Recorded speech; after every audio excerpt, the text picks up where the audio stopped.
आप सभी को मेरी तरफ से जय माता दी।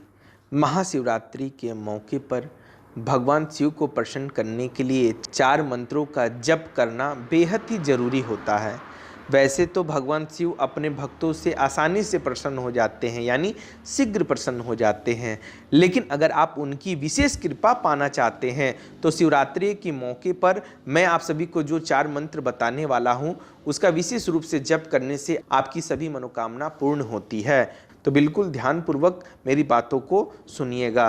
भगवान शिव अपने भक्तों से बहुत ही शीघ्र प्रसन्न हो जाते हैं, इसी के लिए उनका नाम भोलेनाथ भी है। वैसे तो भगवान शिव अपने भक्तों से बहुत जल्द ही प्रसन्न होने वाले देवी देवताओं में से एक है, लेकिन महाशिवरात्रि के दिन भगवान शिव और माता पार्वती की उपासना यानी व्रत करने से भोलेनाथ अपने भक्तों को मनचाहा फल देते हैं, इच्छाओं को पूर्ण करते हैं। तो कोशिश आपको ये करनी चाहिए कि महाशिवरात्रि के दिन आपको व्रत अवश्य करना चाहिए, लेकिन व्रत करने से पहले आप संकल्प अवश्य करिएगा। मैं आपको बता दूं कि फाल्गुन मास की कृष्ण पक्ष की चतुर्थी तिथि को महाशिवरात्रि का पर्व मनाया जाता है। इस दिन भगवान शिव और पार्वती का विवाह हुआ था। इस दिन कुछ खास मंत्रों का जप करने से व्यक्तियों की समस्याओं से छुटकारा मिलता है, वो भी एक प्रकार नहीं कई प्रकार की समस्याओं से छुटकारा मिलता है। तो आइए जानते हैं महाशिवरात्रि पर किन मंत्रों का जप करने से आपकी सारी समस्याओं का समाधान हो सकता है।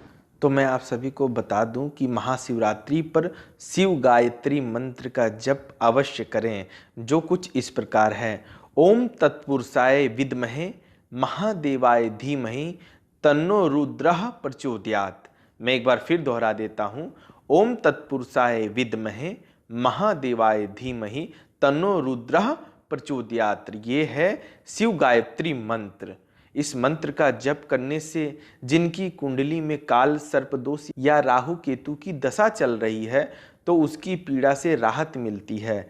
धार्मिक मान्यताओं और पुराणों के अनुसार इस मंत्र का जप करने से व्यक्ति की अकाल मृत्यु के साथ ही इस मंत्र का जप करने से अकाल मृत्यु से रक्षा होती है।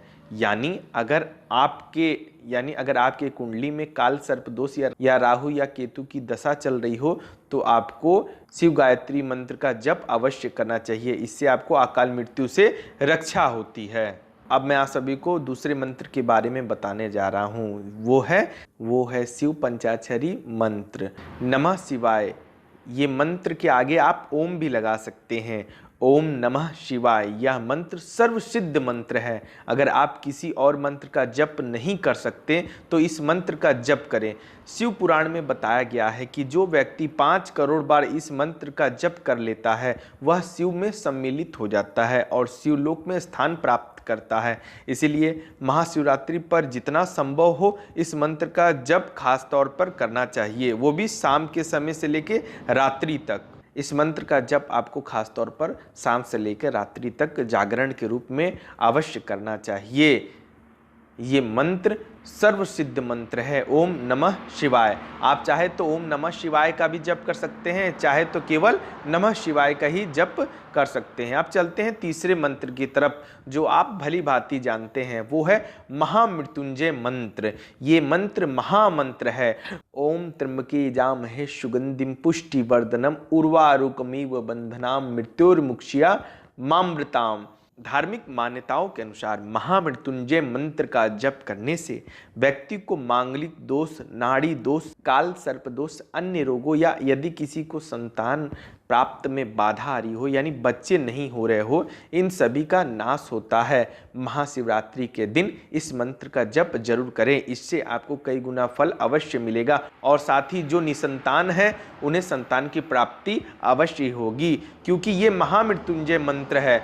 मौत के मुंह से खींच लाने वाला मंत्र महामृत्युंजय मंत्र है। जिसके घर में अकाल मृत्यु हो रही हो, किसी की कम उम्र में ही मौत हो जाती हो, उसके घर में महामृत्युंजय का हवन भी करना अति उत्तम माना जाता है। इसी के लिए आप सब महाशिवरात्रि में महामृत्युंजय का जप भी अवश्य करें। अब चलते हैं चौथे नंबर की तरफ जो है शिव तांडव स्रोत। शिव तांडव स्रोत का आप जप करें, इससे आपको अत्यधिक लाभ होगा। मान्यताओं के अनुसार शिव तांडव स्रोत का पाठ करने से व्यक्ति को धन संपत्ति से संबंधित कोई समस्या नहीं होती, यानी लक्ष्मी से संबंधित कोई समस्या नहीं होती। साथ ही व्यक्ति में आत्मविश्वास भी कई ज्यादा बढ़ जाता है।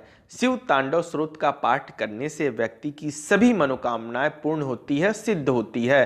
साथ ही जो लोग काल सर्प दोष या पितृ दोष से पीड़ित हैं, उनके लिए इस मंत्र का जप करना बहुत ही लाभकारी होता है।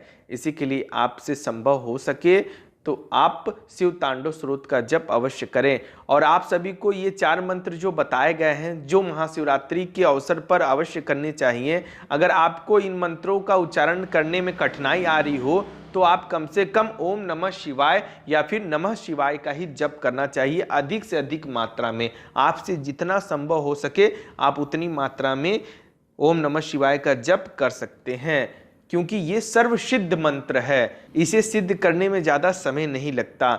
परम पिता परमेश्वर को भोलेनाथ इसीलिए कहते हैं क्योंकि वो बहुत ही जल्द अपने भक्त से प्रसन्न हो जाते हैं, खुश हो जाते हैं और उनकी मनोकामनाओं को पूर्ण कर देते हैं। इसी के लिए आप जो भी संभव हो महाशिवरात्रि में विधि विधान से पूजा अर्चना करें। आपसे जो संभव हो सके, जो सक्षम हो सके, महादेव की सेवा करने में सामर्थ्यता लगाएं और साथ ही श्रद्धा पूर्वक, प्रेम पूर्वक, विश्वास के साथ भोलेनाथ माँ पार्वती की पूजा अर्चना करें, उनका ध्यान करें। अगर संभव हो सके तो आरती भी अवश्य करें। महादेव महाशिवरात्रि के दिन सभी भक्तों की इच्छाओं को पूर्ण करते हैं, इसमें कोई भी शंका की बात नहीं है। अगर आप भी महादेव के प्रिय भक्त हैं तो इस चैनल को सब्सक्राइब करना बिल्कुल ना भूलें। धन्यवाद। जय माता दी।